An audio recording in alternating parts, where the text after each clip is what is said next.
Mitch, welcome to Vegas, first of all. Thank you. There were reports that you were probably looking at taking visits with other teams. What ultimately led to Vegas being the team you wanted to choose? Well, I mean, obviously the winning regimen they've put up through the last 5 years, of really since they've been in the league. Got such a competitive team every year, got such good players here. The living arrangements, from talking to Pacioretty and Revo just through the last couple weeks, it seemed like everything was a pretty good fit for my wife and I and our new son. And the winning aspect of this team really helped in everything as well. And, the great players they have here. So lucky enough it all worked out. And, this is where we wanted to be. Mitch, how you doing? Willie Ramirez with the Associated Press. Kelly had just said that there's always pressure, there's always an expectation ever since his teams come into the league, right? Mm-hmm. There's been a winning culture, as you've seen.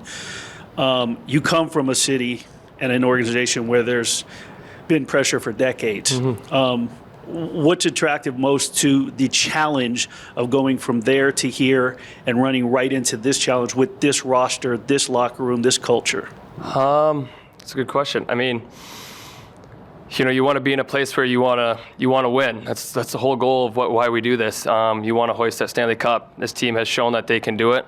I'm lucky enough to now hopefully bring another piece in to help bring it back here. I think we put the most pressure on ourselves as hockey players. That's how we play the game. We want to win every single night. You want to win every battle. You want to win anything you can all the time.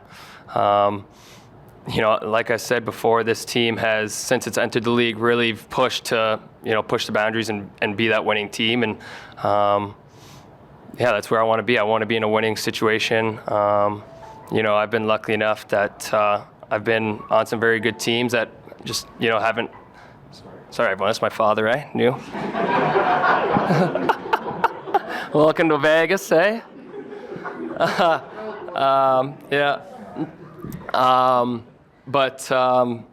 I've been very lucky to be with some very good teams and very good players. And, unfortunately enough, we just we weren't able to get over the hump, and that sucks a lot, to be honest. But you got to look past things. We got a new great opportunity here with an unbelievable team, like I've spoken about the last, couple minutes, and we're very fortunate and lucky enough to be here.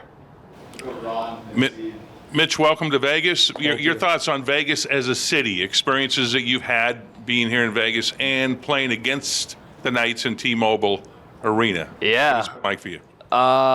Playing in this arena-wise, it's all time. It really is. It's crazy. Just the vibe you get as soon as you walk into the arena, to warm-ups, to the starting of the game. We as athletes never really get to see the start of a hockey game, of like how they kind of get the fans into it and how they bring the fans off the seat onto their feet, get going. That was my parents, lucky enough, got to see it the last couple of years we've come here. It's a pretty good destination spot for to come watch a hockey game, and just seeing the videos from their phones, seeing the love that the fans give when you come out on the ice, it's pretty special. So, the city itself, obviously everyone just thinks of it as the Strip, and there's so much more to it. Like I said, I got lucky enough to talk to Revo and Pacioretty quite a bit, just about everything off the Strip, living-wise, the schooling-wise, just how tight-knit the communities are, the privacy-wise in that aspect too. So, yeah, a lot of things just checked our box. We, my wife and I like to go out and, enjoy ourselves and have nice dinners and stuff like that, and we can still do that going down to the Strip, or you can do that in the Summerlin area, and that's something that really dragged our attention. Hi, Mitch. Steve Karp with the Sporting Tribune. You got a chance to play for Bruce Cassidy at Four Nations. Mm-hmm. Could you talk about what that relationship was like, and what it will be like in your mind going forward, playing for him full-time as a head coach? Yeah. Well, before that, obviously, I played against him a lot, being Toronto-Boston rivalry thing.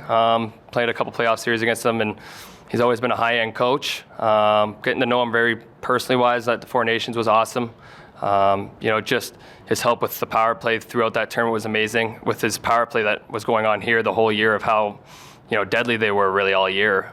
First in the NHL, which is very impressive. And, he's just a very down-to-earth guy, talks very calmly, listens to your points, listens to what you got to say too. And, That's the conversations you want to have with your coach. You want to be able to, express yourself and let him express himself, and, find where you can help each other out in great areas. So, looking forward to, playing under him, and it's been great success before.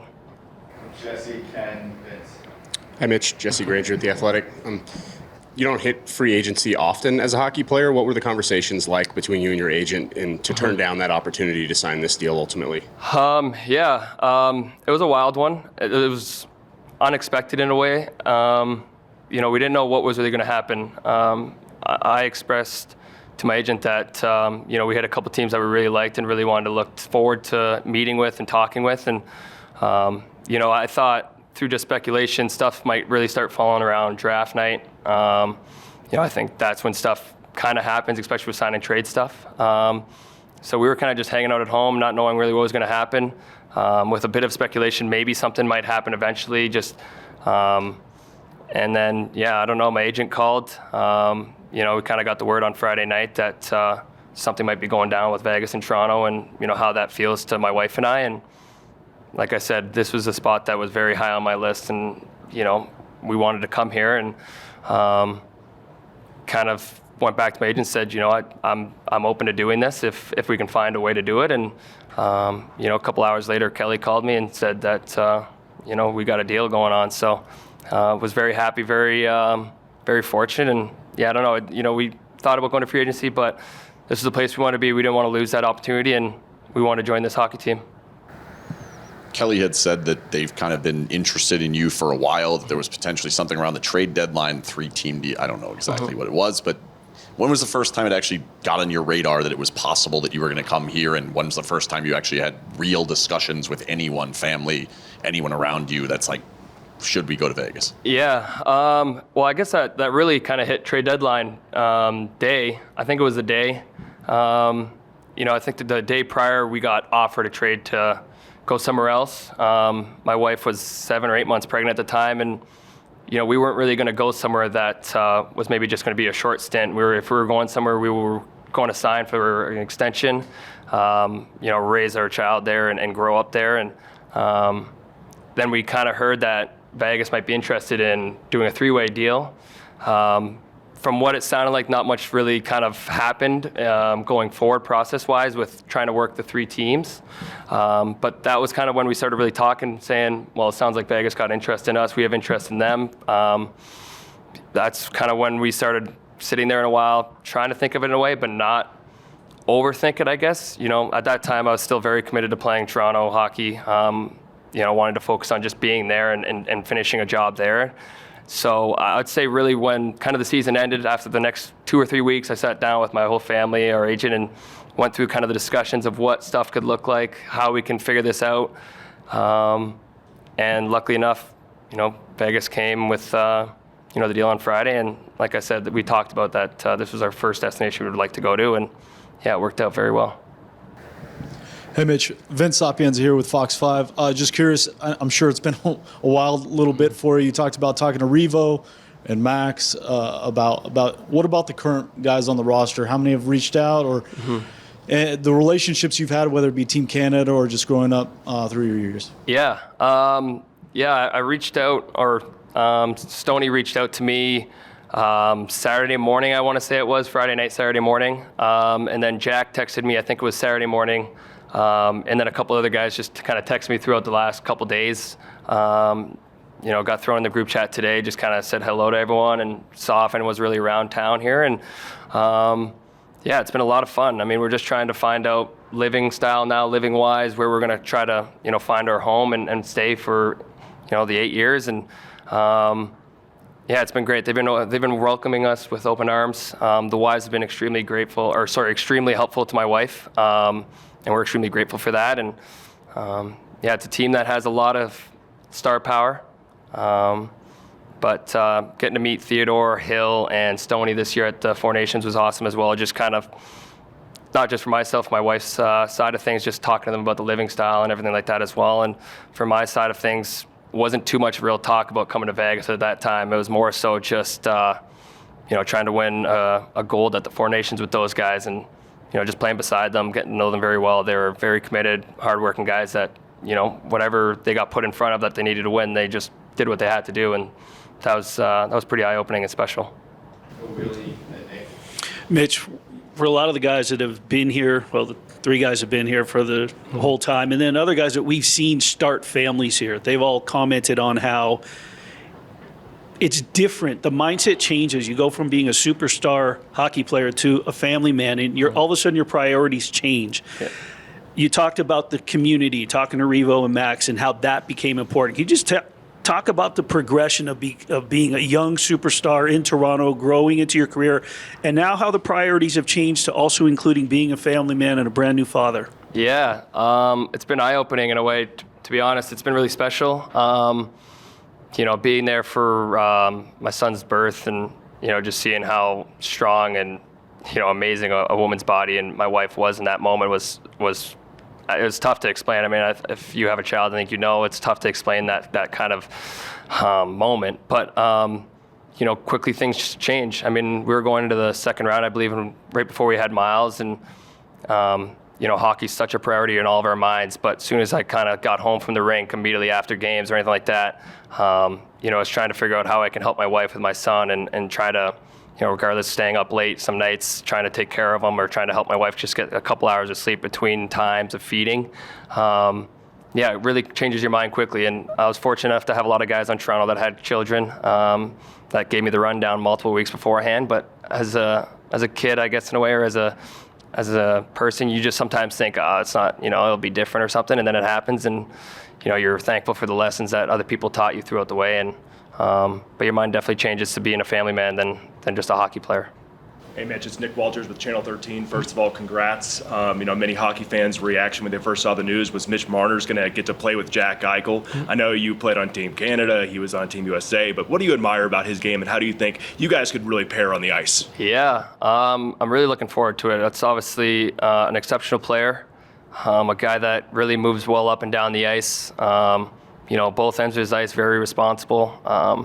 At the same time, he's got a deadly shot with his vision and playmaking style as well. So, I'm very excited to start working with him and try to, figure out the chemistry quickly and get that rolling. I've talked to a couple guys that have been his teammates that have said just unbelievable things about him as a human. So I'm very much looking forward to being in the locker room with him, starting to learn, just tendencies of where he likes to be on the ice, where I like to be on the ice, how we can, work it best, and try to figure out ways to, score some hockey goals and win some hockey games. Take a few more for Mitch. Next we'll go to Brian and Steven. How you doing? Congratulations, Brian Salmon, NBC Las Vegas. First would be when Vegas, it's been a long time now, not a new team, but when Vegas first came, you're from Toronto. Obviously, hockey's big in Toronto. What were your first thoughts on, goodness gracious, to have a team in Las Vegas? And for that point, Vegas winning a Stanley Cup. It's been a long time since a team in Canada's won one. Your thoughts on that, and could you ever imagine that you would actually be playing for this team in Las Vegas? I think my whole mindset the whole time I was in Toronto was it was really tough to leave Toronto, to be honest. I didn't ever think it maybe come to that day.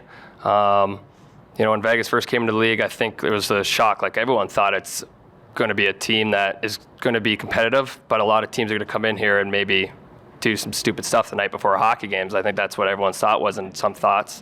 So, and then kind of just realized quickly there that as soon as this team was made, that they were guys that were willing to work and battle, and it didn't matter of the names on the team. They were just there to do their job, and they ended up winning a lot of hockey games. And then, with Kelly and Bill and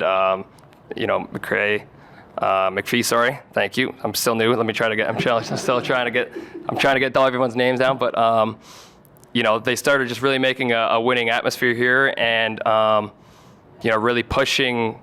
Just keep making this team better every single year. And, last year in Toronto, or 2 years ago, really kind of, stuff, we didn't win, obviously. We didn't do what we wanted to do. Stuff started kind of going, a little north, a little south. We didn't know what was going to happen. A lot of trade rumors all last summer. Didn't know what was going to happen in that regard either. And, as soon as the year started up, we're ready to commit and play hockey and, see what would happen. But, at the same time, we're willing to take it to the distance and, kind of told Toronto that that was our plan. And, I was so grateful to play there for 9 years. I said it at my end of the year interview there that I took a risky pick on a small kid from Toronto that, was forever grateful to be able to wear a Maple Leaf jersey and forever to be able to play in front of, some of the greats that ever wore that jersey. But just now as being a family man, a father, we thought our time was, ready to look somewhere else and find a new home and find a new place to grow our family. And like I said, I'm so grateful to be here and so happy to be a part of this team.